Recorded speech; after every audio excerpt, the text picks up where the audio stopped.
আর আমি যে রাস্তা দিয়ে হাঁটছি ঝাউবনের পুরো এরিয়াটা, এর পিছন থেকে এরিয়াটা, এদিক থেকে সেলফি রোডের জায়গাগুলো হাঁটলাম। বাচ্চারই তো আড্ডা দেয়, স্কুল কলেজ ইউনিভার্সিটি এটাই তো আড্ডা দেয়, এটাই বসে। একটা ঠোঙা নাই, একটা প্লাস্টিক নাই, একটা ময়লা নাই।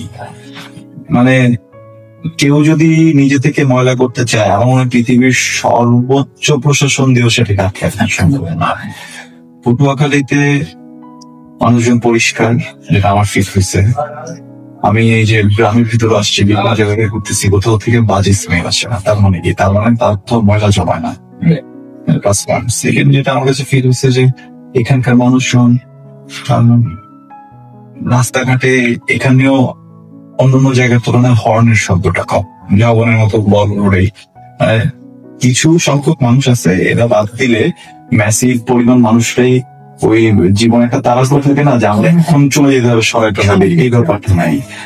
আমার কাছে এক্সপিরিয়েন্স খুবই ভালো, বিকজ তারা খুবই এক্সাইটেড, তারা ছোট জিনিসটাকে অনেক বড় করে দেখে।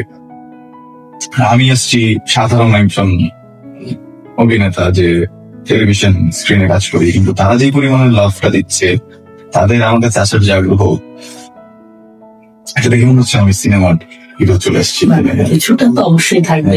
তো যেটা হচ্ছে কি, এই যে মানুষকে ভালোবাসার যে একটা প্রবণতা, মানুষের চোখেই মানুষকে বড় করে তোলার যে একটা প্রবণতা, স্পেশাল ফিল করানোর যে একটা প্রবণতা, এই জায়গাটা জন্য আমি অনেক খুশি। এই জন্য গতবার এসে একটা আনন্দ পেয়ে গেলাম, এবারও মনে হলো যে আরেকবার ঘুরে আসি। কারণ এখানে আসলে মনে হয় ওকে আই হ্যাভ পিপল যারা ভালোবাসে, যারা ওই ইয়াটা করে।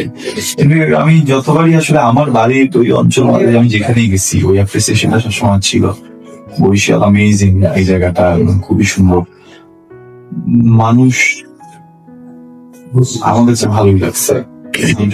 ভিজিট করছি, কথা বললে শোনেন, 500-600 মানুষ সামনে দাঁড়ানো, সবাই একটাই চাপ ছবি তুলবে, এদের মাঝে গিয়ে যদি চুপ থাকতে বলি, সবাই চুপ থাকে।